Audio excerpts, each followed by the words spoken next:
नमस्कार। हम बात करेंगे बीए तृतीय वर्ष के लोक प्रशासन के अंतर्गत प्रशासनिक नियंत्रण अर्थात प्रशासन पर नियंत्रण।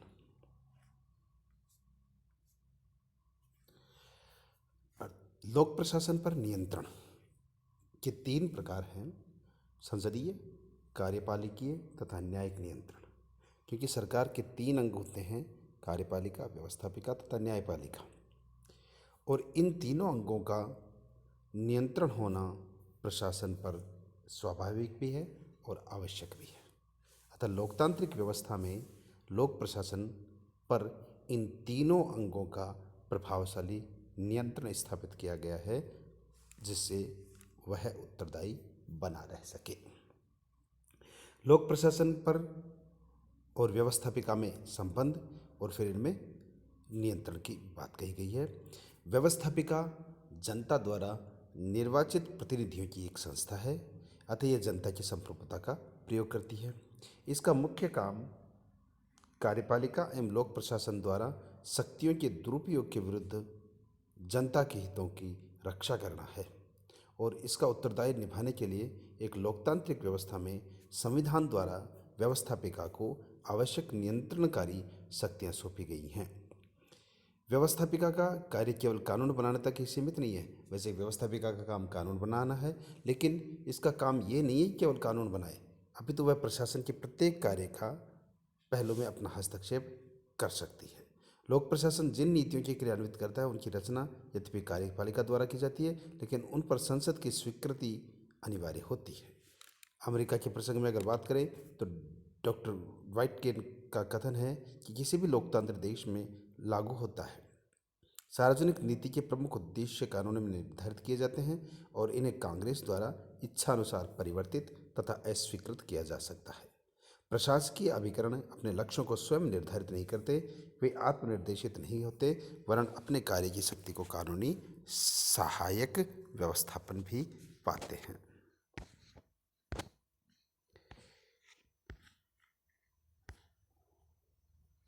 संसद द्वारा प्रशासनिक नीति निर्धारण के अतिरिक्त अन्य आधारों पर भी लोक प्रशासन से संबंध स्थापित होता है। इसके संबंधों के कतिपय पहलू हैं। संसद द्वारा प्रशासकों के व्यवहार पर बहस कर सकती है और ये देख सकती है कि संसदीय नीति एवं कानूनों का उचित क्रियान्वयन किया गया है अथवा नहीं। संसद लोक प्रशासकों से संबंधित कानून बना सकती है और इस प्रकार उनके व्यवहार के रूप में सीमाओं का निश्चयन कर सकती है। संसद वित्तीय शक्ति का स्रोत है, अर्थात प्रशासनिक विभागों द्वारा किए जाने वाले व्यय संसद की स्वीकृति पर आवश्यक होते हैं।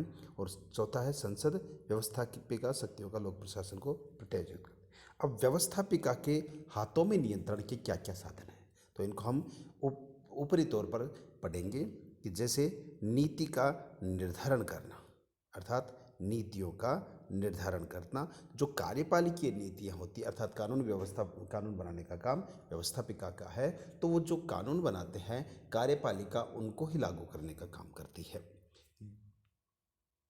दूसरा है बजट पर विवाद, अर्थात जो सरकार कानून बनाएगी उस पर व्यवस्थापिका में बहस होगी और बजट में क्या कमियां हैं, क्या अच्छाइयां, उन पर डिस्कशन होने के बाद जो जनता के लिए उचित होगा वही लागू किया जाएगा। तीसरा है राष्ट्रपति का अभिभाषण, सरकार अपने जो काम होंगे उनको राष्ट्रपति के अभिभाषण द्वारा प्रस्तुत करेगी। चौथा है प्रश्न पूछना, संसद में कार्यपालिका से प्रश्न पूछे जा सकते हैं। बहस और विचार विमर्श, आपस में व्यवस्थापिका में विचार विमर्श होगा और बहस होगी और उसके बाद ही निष्कर्ष निकाला जाएगा। अगला है स्थगन प्रस्ताव, अर्थात कोई चीज़ है और उसको काम रोक सकते हैं कि संसद के निश्चित कार्यक्रमों को रोककर कोई महत्वपूर्ण अगर कोई विषय आ जाता है उस पर बहस चालू कर सकते हैं। अविश्वास प्रस्ताव, अगर संसद के हाथों में एक ब्रह्मास्त्र है, अगर असंतोष हो कार्यपालिका से अर्थात जो सरकार है उनसे, तो जो अविश्वास का प्रस्ताव रखा जा सकता है। अगला है संसदीय समितियां, कार्यपालिका द्वारा किए गए कामों को अर्थात जो लोक प्रशासनिक काम होते हैं उनको करने में अगर कुछ एक गड़बड़ पाई जाती हैं तो संसदीय समितियां हैं वो उसकी जांच कर सकती हैं। लेखा परीक्षा के माध्यम से जो भी बजट या जो भी खर्चा किया गया उसका परीक्षण किया जा सकता है। अब इसके सामने जो भी समस्याएं आती वो हैं कि संसद सदस्यों में विशेषज्ञ ज्ञान की कमी। जो संसद सदस्य चुनकर जाते हैं वो स्पेशली किसी योग्यता को धारण नहीं किए हुए होते हैं, इसलिए उनमें विशेषज्ञता का अभाव पाया जाता है। दूसरा है संसद सदस्यों द्वारा स्वस्थ आलोचना नहीं, क्योंकि ये पार्टी पॉलिटिक्स में फंसे हुए होते हैं। इस कारण वो अच्छाई को अच्छाई नहीं कह पाते, केवल उनको विरोधी के रूप में ही अपनी बात को कह पाते हैं। तीसरा, मंत्रियों में अनुत्तरदायित्व की भावना। मंत्री अपने उत्तरदायित्व से बच जाते हैं, वो अपने उत्तरदायित्व को सरकारी कर्मचारियों अर्थात प्रशासनिक अधिकारियों पर डाल देते हैं। अगला है एक पक्षीय आलोचना। संसद में लोक सेवकों की आलोचना एक पक्षीय होती है, क्योंकि उन्हें अपनी सफाई के रूप में कुछ कहने का अवसर नहीं दिया जाता, अर्थात कार्मिकों को आक्षेप लगा दिए जाते हैं। लोक सेवकों में चाटुकारिता की भावना।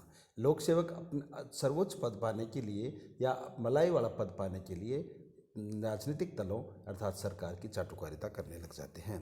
प्रशासकों की प्रतिष्ठा का आघात, क्योंकि जब उनके ऊपर अयोग्य व्यक्ति को अधिकारी बना दिया जाता अर्थात उसका मंत्री बना दिया जाता है, तो वो जो कहेगा उनको विशेषज्ञ लोगों को करना पड़ता है, तो उनकी प्रतिष्ठा धूमिल हो जाती है।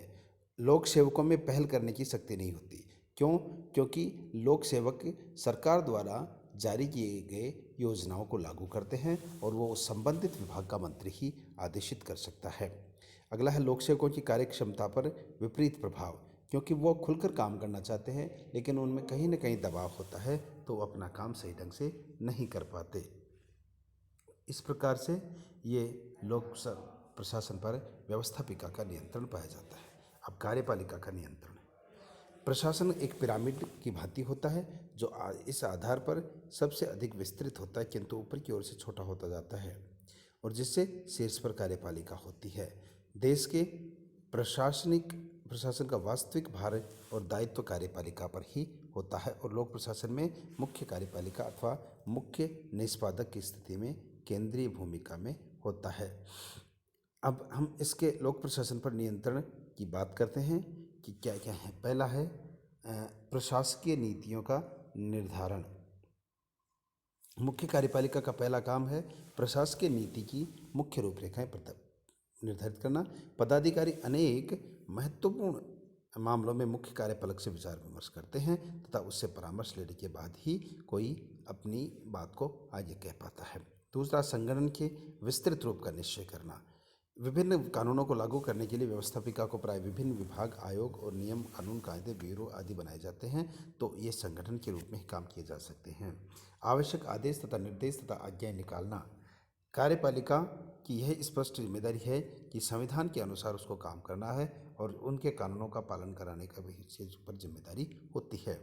चौथा है प्रशासकीय कार्यों का एक दूसरे से संबद्ध करना। जो भी प्रशासकीय कार्य हैं उस पर जो भी विभाग है आपस में कोऑर्डिनेशन के आधार पर काम करना पड़ता है, और यदा कदा इनमें आपस में हित भी टकराने लग जाते हैं, लेकिन उनको संतुलन स्थापित करना पड़ता है। आर्थिक प्रशासन की व्यवस्था करना। कार्यपालिका का धन की समुचित और आवश्यक व्यवस्था किए बिना कोई भी प्रशासन अपना काम समुचित ढंग से नहीं कर पाता, अतः लोक प्रशासन को चलाने के लिए आर्थिक व्यवस्था की जाती है और उस पर लोकतंत्र में सर्वत्र व्यवस्थापिका का ही नियंत्रण होता है। परंतु सभी संसदीय जनतंत्रों में आय व्यय के लेखे जोखा करना, नए कर लगाना, पुराने कर घटाना बढ़ाना, खर्चे की मध्य क्रय करना, इतना सब कार्यपालिका का मुख्य काम समझा जाता है। प्रशासकीय संगठन का विवरण प्रस्तुत करना। जो भी प्रशासकीय संगठन होगा उसकी हायरार्की होगी, उसके विभाग होंगे, उसके मंत्री होंगे, वो सभी कार्यपालिका द्वारा प्रस्तुत किए जाएंगे। सेवी वर्गीय का चयन और पद विमुक्ति। उच्च वर्ग के सेवी वर्ग का चुनाव मुख्य कार्यपालिका द्वारा किया जाता है। ये कठिन किंतु व्यक्तिगत उत्तरदायित्व है। साथ ही इस शक्ति का उपयोग करने में मुख्य कार्यपालिका पूर्ण रूप से स्वतंत्र भी नहीं रह सकती। निरीक्षण और नियंत्रण। कार्यपालिका का व्यवहार में स्वयं तो प्रशासकीय काम नहीं के बराबर है, लेकिन वह अपने विभागों, अपने अधिकारों के आधार पर जांच पड़ताल कर सकती है।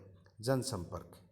मुख्य कार्यपालिका जनसंपर्क बढ़ाने, उसे नियंत्रित करने में भाग लेती है और इस प्रकार वह शासन व्यवस्था को बाहर प्रभावित करने की शक्ति भी रखती है। तो जो पोस्ट गोलवालिगुलिक ने बात कही थी वो इसमें सारा कुछ समाहित हो जाता है।